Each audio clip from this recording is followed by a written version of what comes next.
Hello, welcome to another episode of Education Transformation. Today's conversation feels especially close to home for me. Chantal Mountford and I come from different places geographically, but our stories and callings feel profoundly connected. We both began our journeys in early childhood education, both experienced the realities of becoming caregivers very young, she as the child of teenage parents, and I as a teenage mother. And both of us have spent our careers trying to understand what it really means to create safety, curiosity, and meaning in learning. Chantal is an educator, author, and researcher based in the UK with over 25 years' experience across early years, primary, secondary, and further education. Her upcoming book, The Hidden Curriculum, introduces the pedagogy of co-regulated consciousness, or PCC, a biological and relational design for education that places the nervous system at the very heart of learning, safety, and inclusion. In my own work through Always Meaningful Education, I've found that learning simply cannot happen until we attend to the inner world first, until the brain and body are regulated, until curiosity can safely ignite. Chantal and I are both writing from that shared awareness that self-care, nervous system literacy, and whole human education are not ideals, they are necessities. So today we'll move through the natural rhythm of learning and transformation that we use in AME: curiosity, creation, and contribution. Thank you for joining us. Hello, Chantal. Thank you so much for joining me today on Education Transformation. I am really excited about our conversation. How are you? I'm excited. I'm feeling slightly stressed due to the complications we've had with technology. Just want to make everybody aware who's watching this that we have tried our absolute best to make Yes, this meeting today. So I'm going to take a breath, regulate the nervous system so I can perfect. question as well as I possibly can. Yes, thank you for reminding me that we really have been through a good amount of time of technical issues, and we owe our nervous systems a nice deep breath and a moment. We So do. thank you for that. Well, Chantel, I really love to bring all of my guests through the Always Meaningful Education framework. It is much more complicated than this simple flow, but this flow tends to encompass everything. So I want to start with the curiosity that brought you into this work and how it led you into creation and ultimately to the contributions that you're making now. So you've spoken about growing up in an environment that was shaped by survival and trauma. Could Absolutely. you talk a little bit about how that experience evolved into your professional passion? Mm. So, just to expand on what you said there, Alexandra, it is hitting my nervous system immediately when we talk about opening up of the vulnerability of childhood, because I do think that it takes a lot to be courageous and go back and look at why you've arrived at where you are, because it does take you into such, I think, a dark moment in your childhood that does actually, now at this point in my life, I want to take ownership of that and not be in like a lens of shame. Does that make sense? It makes perfect sense. Yes. Because I think when I open up to be grateful for the rough ride, per se, that's what brought me to who I am now and what I have to offer. And I think without experiencing that depth as a child, I couldn't be empathetic and understand the importance of safety for everybody, especially the most vulnerable people in society, children. So I just want to just talk the audience through a little bit about what I mean in my own childhood. So quite rightly, I grew up in poverty. In the UK, we have something called social housing for people who can't afford housing. And my parents were both teenagers when they had me. They were absolutely unprepared for parenthood. They actually chose to become parents for all of the wrong reasons. One of their reasons for having me was so that they could feel loved.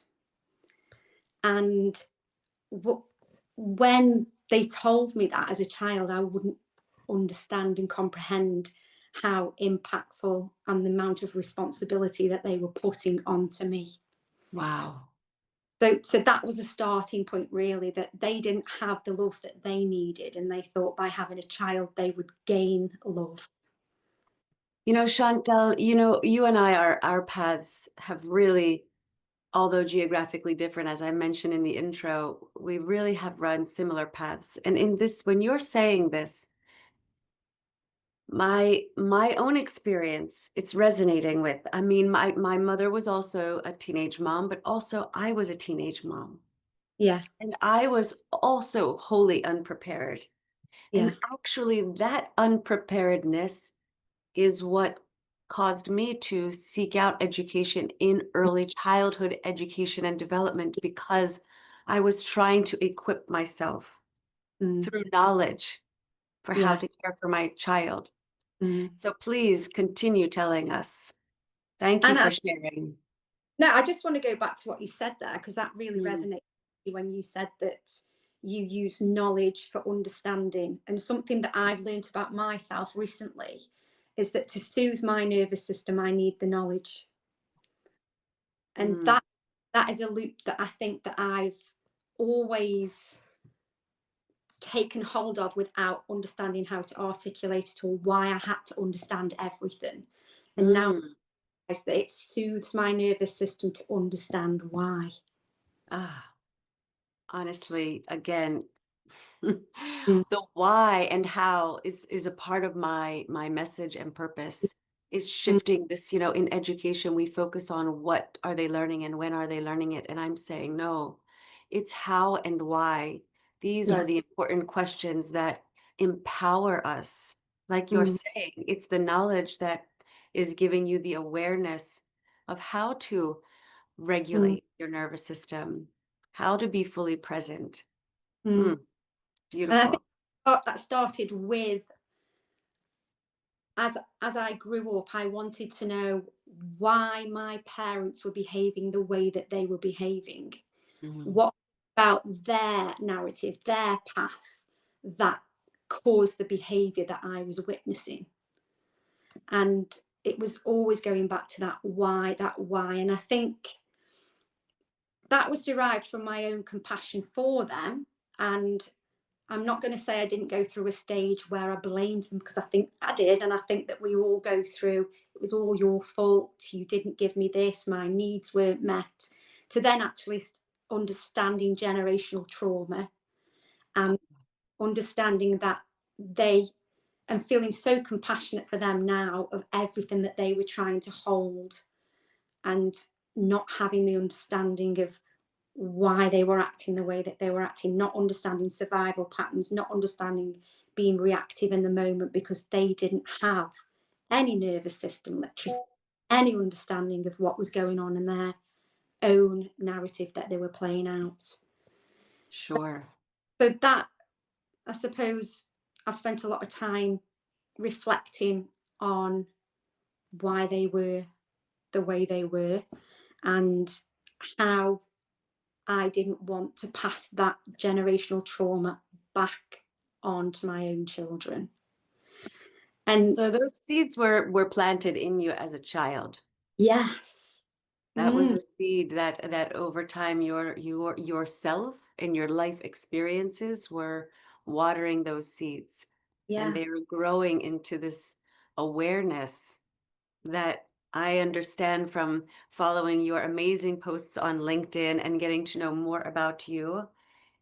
Those seeds have created change in you, Mm, and definitely. that change is what you are now contributing to the world. Hmm. Beautiful. Yeah. Was And was there Go ahead, please. you go, go I was on. just gonna ask if there was there a particular time in your journey, your professional journey, where you recognized that nervous system literacy was the missing link, or at least a missing link? Was there somewhere something that happened to you or that you observed that you thought, this is really where I want to focus my energy? I think there was never a ha-ha moment per se. Mm, There was more of lots and lots and lots of micro moments of situations that I was observing that intuitively I knew, because of my own childhood, that those behaviors were not choices.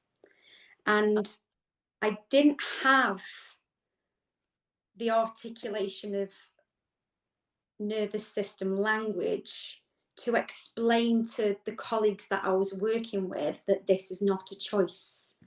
So I think I went on a path of discovery because I wanted to be able to help my colleagues to understand this. But there was a significant child that mm, had a huge impact on me, and this particular boy was just moments away from exclusion from school. And I mm, would spend a lot of my time observing everything, not only his behaviour, but the staff behaviour. And when mm, he would run off from the classroom and hide under tables or hide behind corners in the school building, I would see people and staff chasing him and creating a much bigger situation than it should be, because his nervous system was in flight. He needed to escape, and they didn't understand that, so they were trapping him in even more and right. causing more dysregulation. Mm, So I decided at that point in my professional career that I wanted to focus on supporting these children, and really emphasizing, if we don't look at ourselves as staff, then mm. we're never going to change this loop. Thank you so much for bringing up that point, and just the fact that you said that these behaviors are not choices. I'm Mm-hmm. I'm actually just getting a little goose pimply as I'm saying those words, because it's so true and so powerful to be Mm-hmm. aware that these things that we experience as educators in the classroom are not children trying to get under our skin, or trying to show off, or trying to do anything that is what we might perceive as negative or intentional. Even it is really just them trying to cope. Mm-hmm. This I think is a great time for us to bring up the PCC, the Yeah. pedagogy of co-regulated consciousness. Mm-hmm. I love how you phrased that. First of all, could you please just unpack that for us? Tell us how it was. How it was. I know you say it wasn't that it wasn't invented, that it was remembered, which also is just so poignant. Can you just tell us a little bit about how do you remember something that the body already knows? So PCC, for me, it's kind of like the story of my own nervous system. It Mm, lives and breathes in me, and I use it every day and learn from it every day. It's an internal work, and it's so hard to describe to people, because unless you have the understanding of nervous literacy, I can't even speak now, nervous system literacy, and you recognize what state you're in and how you're managing those states, it's hard to explain where it came from, because it's living and breathing in everything that I do every day. Mm. In those moments of reflection of how I've managed certain situations, in reflecting on how others manage those situations, and reflecting on how children manage those situations. And why I called it a pedagogy is because it's living and breathing. It's not a framework that's fixed. It's a growing, living, breathing new initiative to see things differently. Mm. The name itself, I spent a lot of time reflecting on whether it was way too big, way too complicated, and people wouldn't be able to understand it. But then I came to the decision that no, because it's absolutely exactly what it is. I can't change it. I just couldn't change it. It's a pedagogy, it's living. It's about co-regulation. That's the core. And Mhm. it's got to be about consciousness, because PCC is about raising consciousness. It's a whole new way of looking at everything. It's not going to be a bolt on or a fix to something that we've already got. We've got to raise our understanding, which is raising our consciousness. So it had to stay that way. I Yeah, hope I'm I'm your question properly, because I feel like absolutely. And I'm everything you're saying, I am, it's speaking to me. It's speaking to me in so many ways. I'm even thinking about AME and the reflective process that I went through. And Mhm. also wondering, is always meaningful education too much of a mouthful? Yeah. And ultimately, I felt the same way, that this Mhm. is just what I mean, though. It needs to always be meaningful. And that always is going to change with time as we evolve, as our awareness evolves, as our consciousness evolves.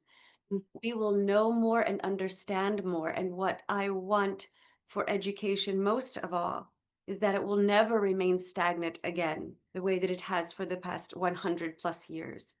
That Mhm. it is a living, breathing system of how humans learn and grow. So Mhm. it's interesting that you went through that reflective process and landed with PCC, because you are so right. It does exactly explain Mhm. the key elements there. Co-regulation, which I'd love to expand on here in a moment, and the Mhm. consciousness. Yeah. But speaking of co-regulation, I think this is one piece, and Chantal, you are the expert here. Tell me if I am receiving it and expressing it accurately. Okay. Because I think that we as humans have this amazing ability to actually, not with any words or not necessarily with any actions, but to actually help others regulate simply by being regulated and in proximity, by being near a dysregulated student, but being regulated ourselves and being present is, from what I'm starting to understand more and more, is actually enough. Yeah. It is absolutely enough. But Mm.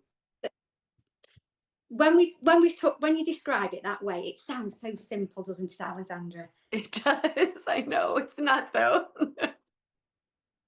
But the complication lies with, if you don't understand your own nervous system, how do you know you're regulated? Mm. How do you know you are regulated? What are the signs? How can you feel that you are regulated? And even the language regulation. Some, people in education might think, I don't really know what that is or how that feels, because if you live in constant fight or flight, and Mm. you are never feeling secure and you've never felt regulated, what you think is a regulated state is absolutely not. Oh, that's such an important point. Yes, what is like homeostasis for one person is not necessarily a healthy state just because that's what they're accustomed to. Wow, that's really such an important point. So it's not just having the awareness that I should be regulated, and if I'm regulated then my students will be, but it's actually understanding how do you know Mm. your nervous system is regulated. I don't know if if you follow or know of a neuroscientist, Dr. Tara Swart, but she is an author and a speaker, and I am a follower of hers. Mhm. She's written a great book called The Source. I was recently watching her podcast, and she was talking about how we actually have 34 senses. Yeah. And this is, talking about, right, when you were saying, how do you know if your nervous system is regulated? Well, it could start with when are young and we're teaching them about the five senses, that we Mhm. actually teach them how to sense when their nervous system is communicating with them, when That's their so. heart. Yes, Mm. please talk to us about that. So a little bit about my journey and my professional journey. I started out as an early years educator. I was very much in attunement with the children that I worked with in terms of their nervous system states. Mm. But that wasn't something that was important to everybody that I worked with. But for me, because of my childhood, one thing that always was a loud voice in my head was my primary role is to keep children safe. Mm. Wow. I don't, and that was something that was just a seed from childhood. If I don't keep them safe, then nothing else is going to happen here. That's Safety is true. everything. And I think some of the training, I think I may have mentioned this to you before, Alexandra, it was a training called conscious discipline. Yeah. Conscious discipline, I think, is really big in America. It's not really taken hold in the UK. And I think that's because culturally it didn't fit. However, Mm. the message of conscious discipline when I did the training landed immediately because it was about training the children in feeling the emotions of their body, training them in that, having the vocabulary to say to them, oh, I can see you look sad because your face, your smile is down, your your expression looks different in your face. How are you feeling on the inside? And having those conversations with children about their emotions and talking them through their emotion until they can become regulated. And Mm. that was something that I kept from conscious discipline and thought it was incredibly important. And I started to use it on myself and taught myself through my own emotions.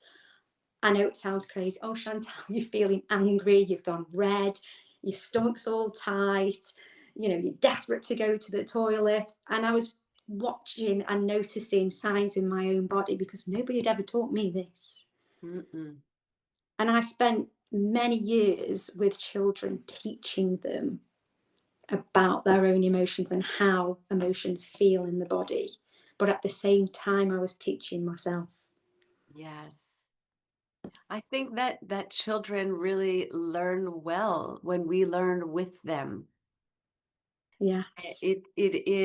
There's an authenticity that comes through the pores of our skin, that they sense that we are real. We're not just telling them do this because I read it in some book, but it's our lived experience.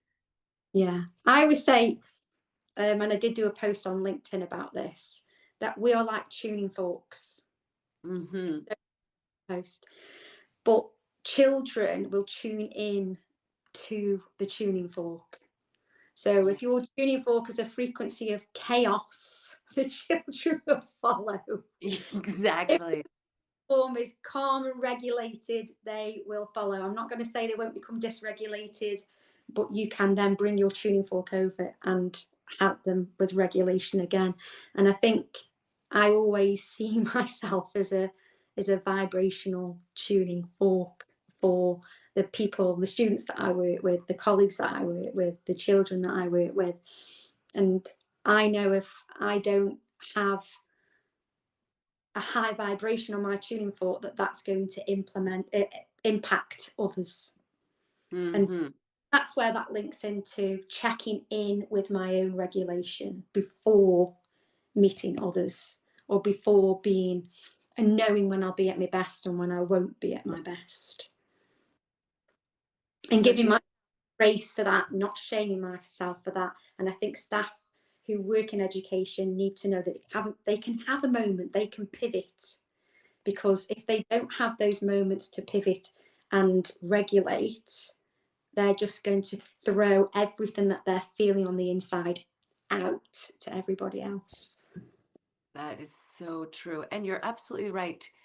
It's important for people to know, not just educators, parents, anyone really, everyone, I should say, to Yeah, know that we are all going to have a moment, but that it can be just a moment. And there are practical ways that we can shift our inner landscape in that moment, yeah, and outwardly put forth the person that we want to put forth. We can take a pause yeah. and respond instead of react. Mm-hmm. Speaking of practical applications, in AME, one of the things that we do is we start our program with self-care. Always we start, that's the first thing that we do. And the students and the learning facilitators come to understand that the reason we start that way is because in order for anything else to really happen well, we have to start with ourselves. I sometimes use the analogy of the mask in the airplane. You Yeah, put it on yourself first, right, before you can help someone else. So we will do things like move our bodies. We talk about the different systems, our circulatory system. We'll do certain movements for lymphatic drainage. We will gratitude journal. We'll walk in nature and just appreciate neuroaesthetics. There's a whole host of things, and not everything is the same every day.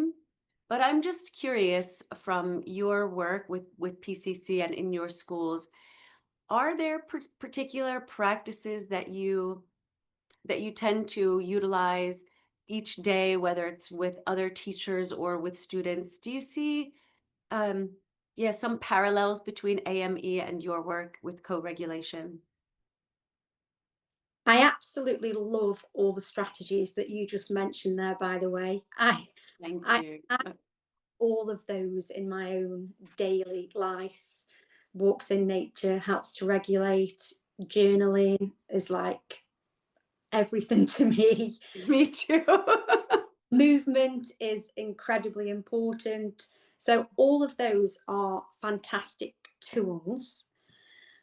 But for for me, PCC has to start with yourself becoming aware. So you've got to arrive at a level of safety within self, Mm, safe within the environment, where you can be reflective and turn in and start recognizing where your own pain is.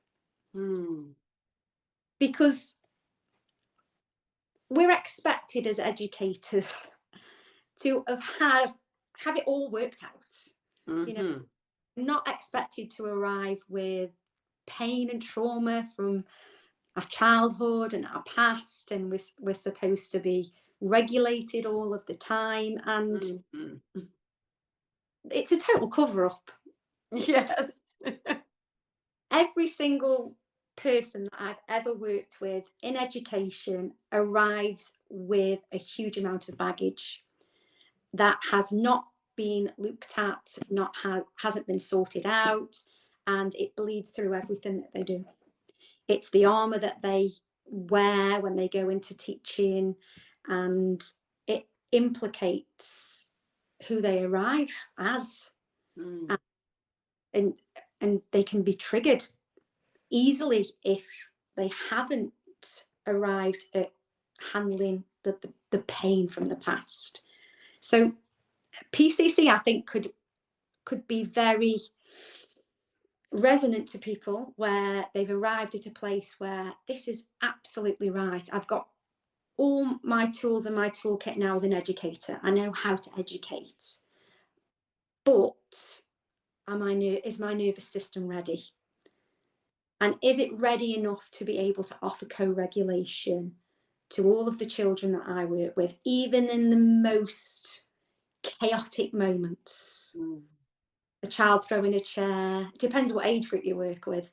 I've worked with all age groups and they all offer chaos in different ways. And it's, can you arrive in those moments regulated enough to co-regulate the most extreme behaviour? And my answer would be no, not if you've gone and helped yourself first, going back to what you said, Alexandra. It begins with self, it begins with knowing yourself really well, it begins with being compassionate with yourself, having time for self-reflection, being honest with yourself. And a lot of the times when I've gone into training, I'm quite hypervigilant, so I'm very aware and I'm in tune with everybody's emotions. And there's not many times that I see people lean in. And they're not leaning in, I would say, because they don't feel safe enough to lean in. Because Mm. we're asking them, especially in PCC, to be vulnerable and be curious within their own vulnerability. And being vulnerable sometimes just is too much. Yes.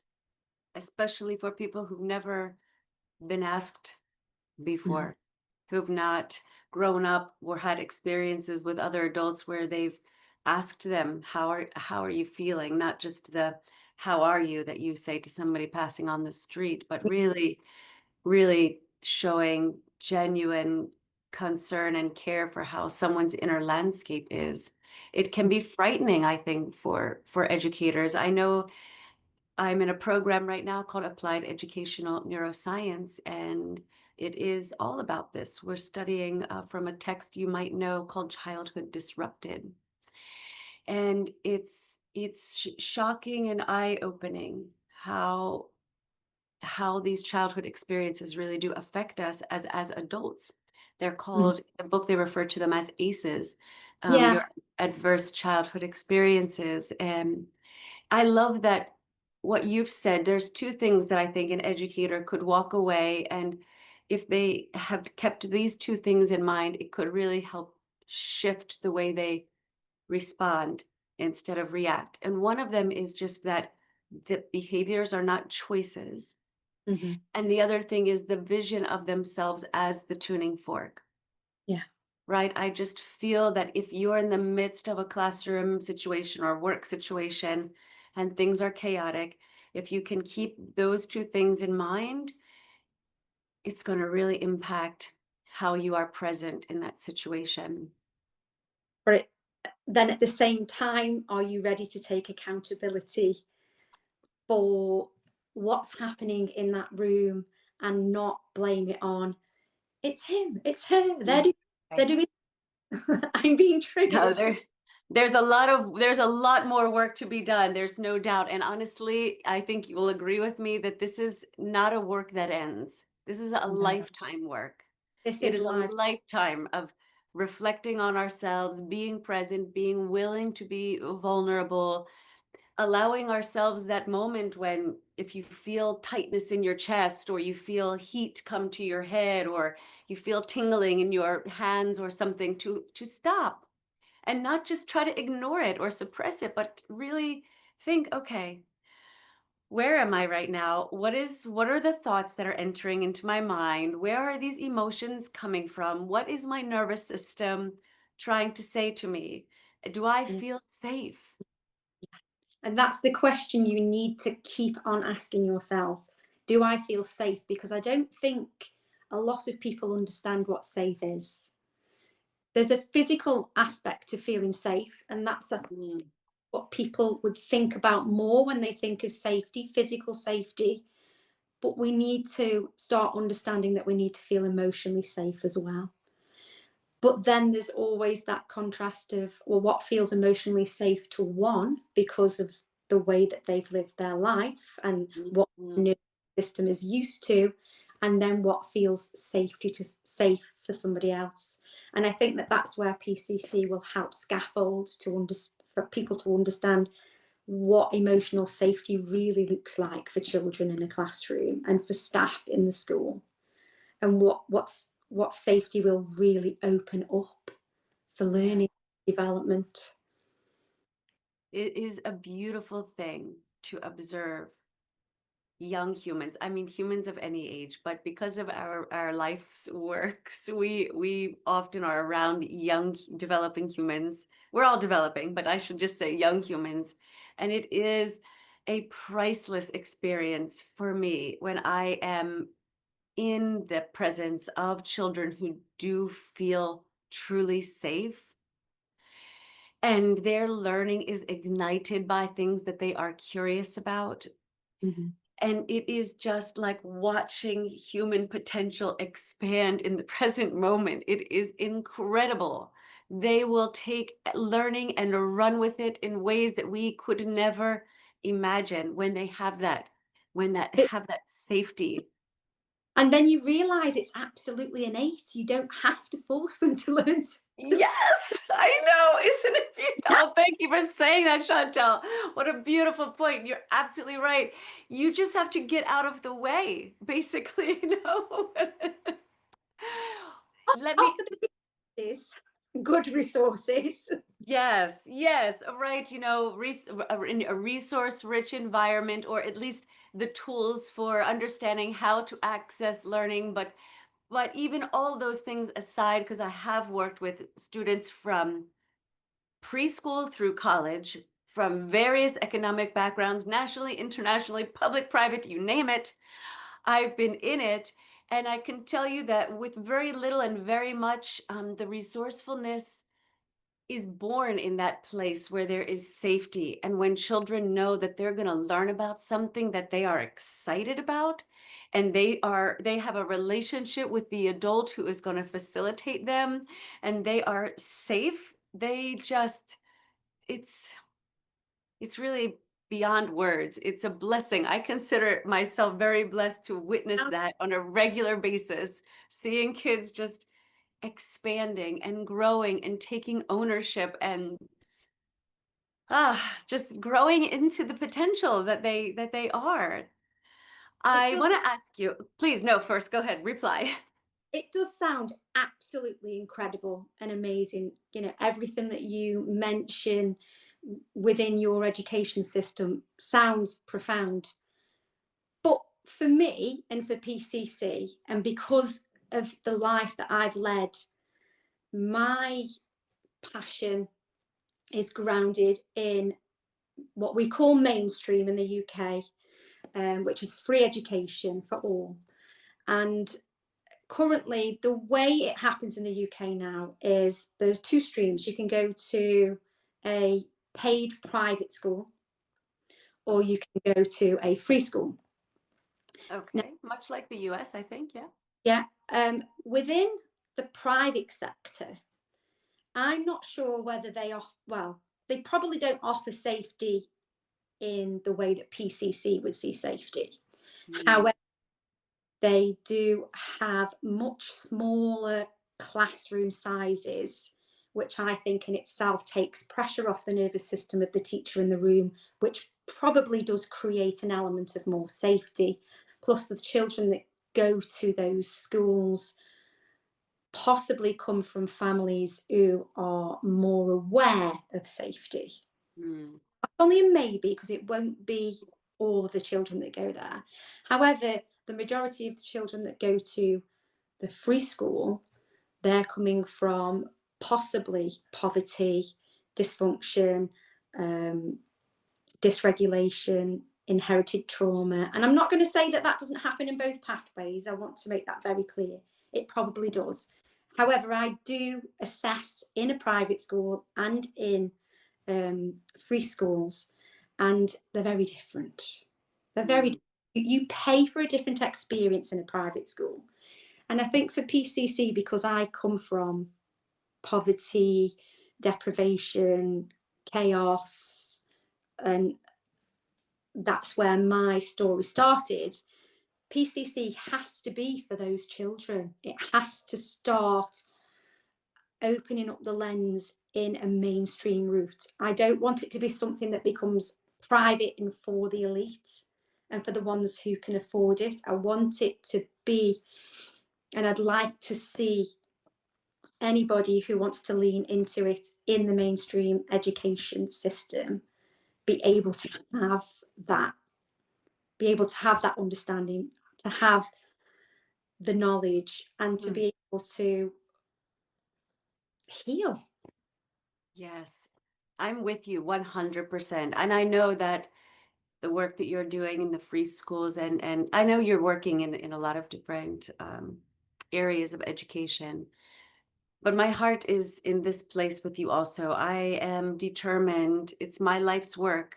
It will be with me until my last breath to put my energy into helping create the kind of environment that PCC opens the door to to help as many children as possible understand how their brains and bodies learn, and that they are incredibly valuable and unique, and that they can contribute to the world in their own unique and beautiful way.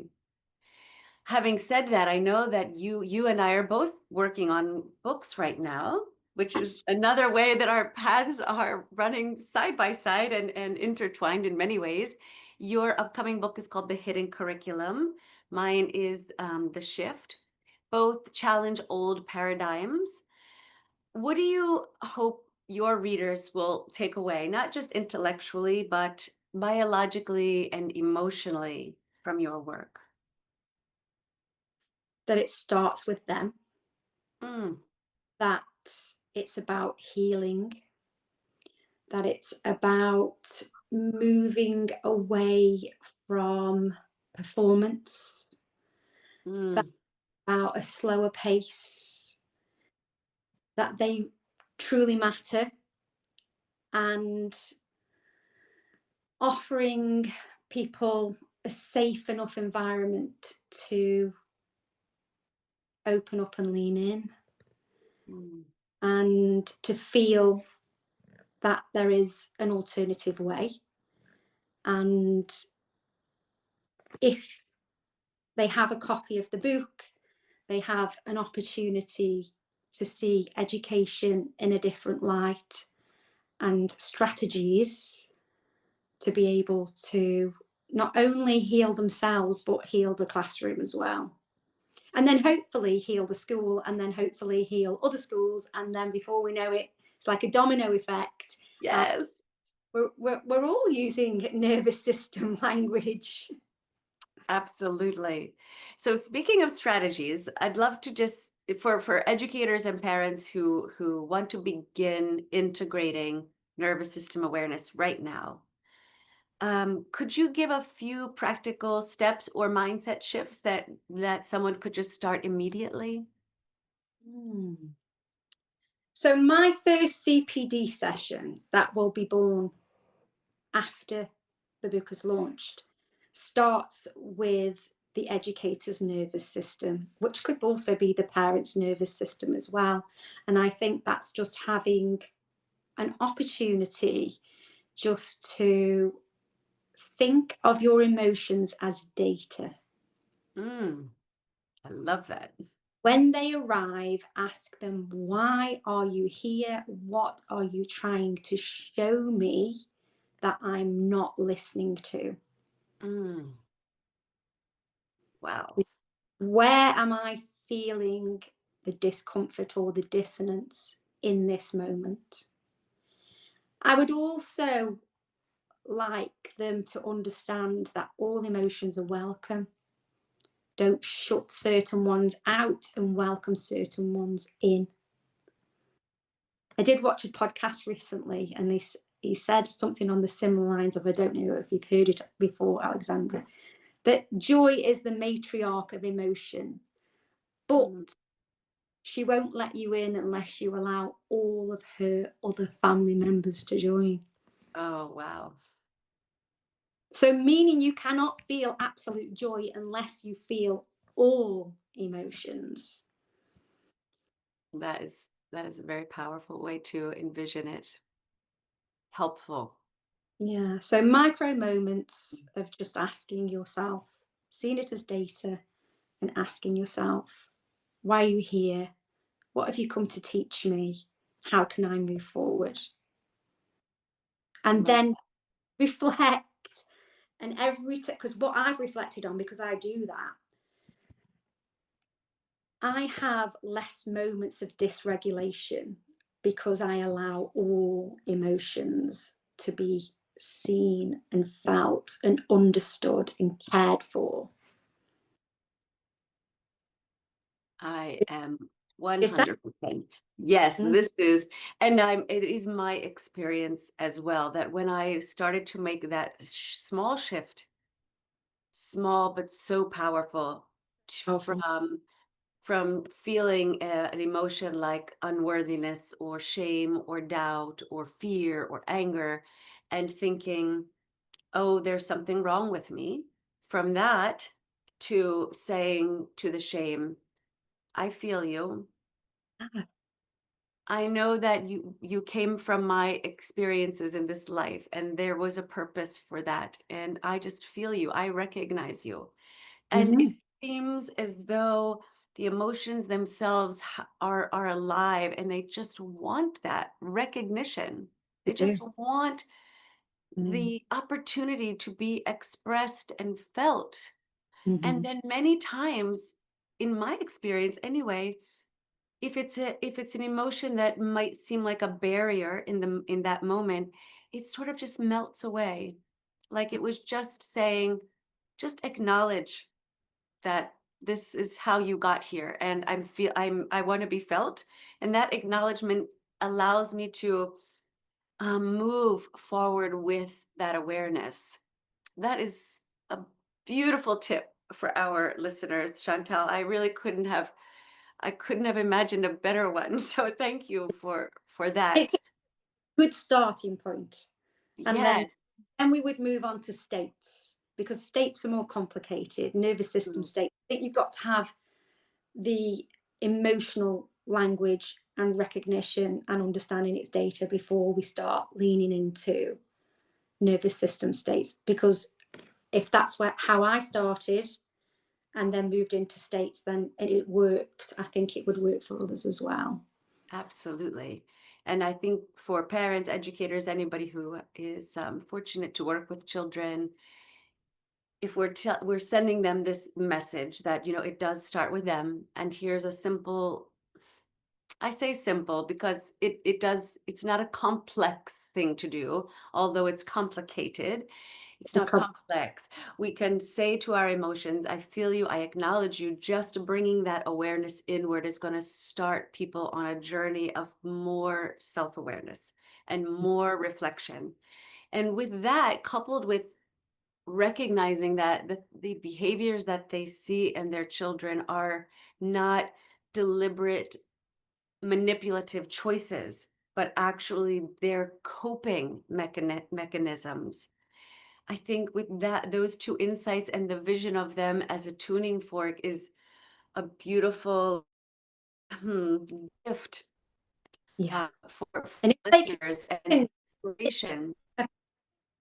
I think if they can begin to articulate it then verbally in front of the children, I'm feeling Mm, sad. And they start to express how they're feeling and why they're feeling that way. You then allow the children to see you modeling really good emotional literacy. And they start to feel that that is okay. It's okay yeah, to feel, because my educator models that to me, or my parent models that to me. Because the students that I work with now, when I ask them to tune in, the barriers come up.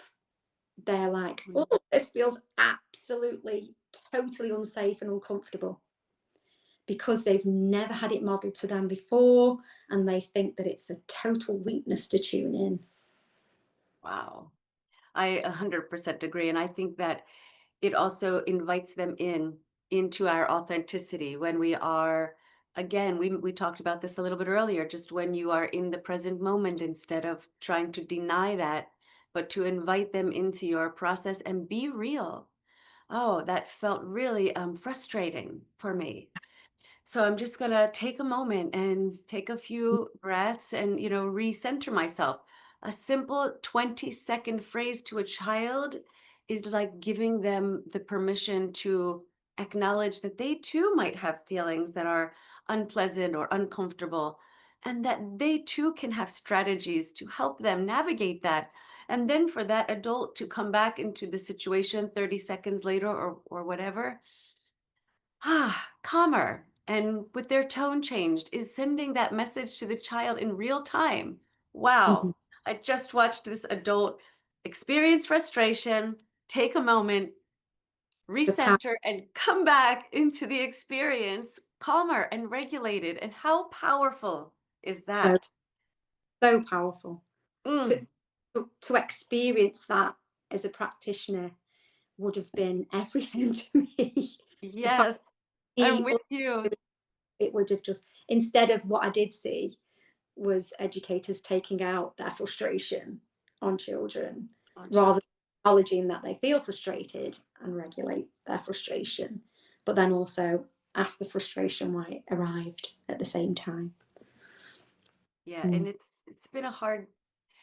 I started in the late 90s, in my field, and we are bringing this to a close, so I won't elaborate too much, but it was a long, hard journey for me to continuously bear witness to young children Same. feeling shamed and unworthy and doubting themselves, and having the system sort of exacerbate that and compound that instead of helping them to manage it. But you and I are alive at a beautiful time, Chantal, where change is calling us and we are responding. And so there is a generation that will come after us that will have this wisdom, that will have your work and your words. And we hope that they'll stand on our shoulders and see further and go farther. So So let's tell our guests how can they reach you. I know that LinkedIn is a great place, in my opinion, to get words of wisdom from you regularly. Thank you for contributing regularly, Chantel. It always inspires me to see your name pop up on my feed, and I was like, oh, what does Chantel have for me now? But please, how can our listeners connect with you and continue learning about PCC and the hidden curriculum? so I would go back to LinkedIn. Yeah, is my favorite platform to post, and I think that's because I have a lot of followers and connections on LinkedIn that are in resonance with PCC. And what that means to me is that they are ready. They are ready to receive the information that I'm posting on there. And also, I use it as a reflective journal tool. So if there's anything that you see I'm posting, that's because it's been in my journal. I've been reflecting in that moment about what I've just posted. It's the pedagogy live. Everything that I'm posting is like, it's coming up, it's coming up. It's exactly where my posts come from too. Sometimes it will just call me out of a moment, and then I'm like, I have to share this. This is real time. Oh, Yeah, beautiful. And yeah, is it Chantal Mountford? Is that how you are called on yeah, LinkedIn? Okay, yeah. perfect. Chantal Mountford on LinkedIn. I also post on Substacks. It's very similar to the post on LinkedIn, but I would say it's more in depth, because if you've not heard of Substacks, it's more about being able to write at greater depth and article Yes. writing. It is a brand new platform in terms of how long it's been going for. It's not been up and running, I don't think, as long as LinkedIn, unless I'm landing there. I think it's new, but it's not.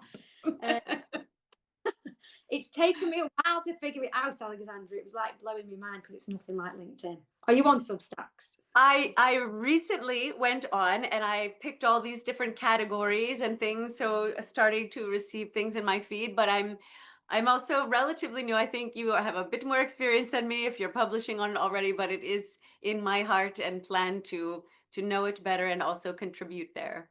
Yeah, so there's that. I am also currently in the process of setting up a Facebook page, which is the Hidden Curriculum. This is more directed at the parent audience. I'm trying to post more for parents because at the moment, the Hidden Curriculum is very based in education and for educators and leaders. That's where the Hidden Curriculum manuscript has been written from or for. But I am in negotiations with a publisher at the moment for the Hidden Curriculum, becoming more of a line of books, should I say. So maybe the next book is more a parental focus for the Hidden Curriculum. They also, the publisher that I work with, are also a CPD publishing company. So we do the book and then CPD can come from the book with the publishing company. But Excellent. that's something to look forward to. So once the book is out, you'll be able to purchase it on Amazon. But then shortly after, there will be CPD that comes from that, which I'm hoping can be electronic through, Hmm. but also at the same time, the main aim is to be able to get into schools and work with leaders, because I think Wonderful. that it's such a huge project. So I It think that is. it's It trying is. to And be I think, I want to say, um, there's an ancient Asian saying, I don't know if it's Chinese or Japanese, and I forgive my ignorance, but it says that when the student is ready, the teacher appears. And I feel that as a global society, we are ready for the awareness of nervous system literacy. We are ready. We yeah, have seen what happens when children grow up and have these adverse childhood experiences. We've seen what happens as we've lived our experiences of being dysregulated. And now we have the gift of science to support what for many of us, like myself, much of what I first started doing was intuitive. It was just intuition. And then the science started to come. And I'm sure it was the same for exactly. you, but the same, right? Most of the things that you say, Alexandra, I'm like the same. The same, I know. Chantal, I look forward to our paths crossing again. Thank you so much for this interview. It was much longer than I tried to keep them in, but I just couldn't. Sorry. No, I please don't apologize. I feel like we could have gone on for hours. This is so important, and our joint ambition, I think, is to really help young people become all that they can be. And starting with their nervous system and understanding themselves is the place to begin. So I just thank you so much for your time, and I look forward to talking to you again in the future. Thank you so much, Alexandra. I've loved coming on to this podcast and finding all about you and your work and the resonance between us. And I'm sure that we'll definitely meet again and when the books are ready and they're out and we can Yes, we can chat about how that's going and how we're moving forward. I look forward to it so much. Thank you, Chantel. Until next time. Thank you so much. Bye bye. Bye.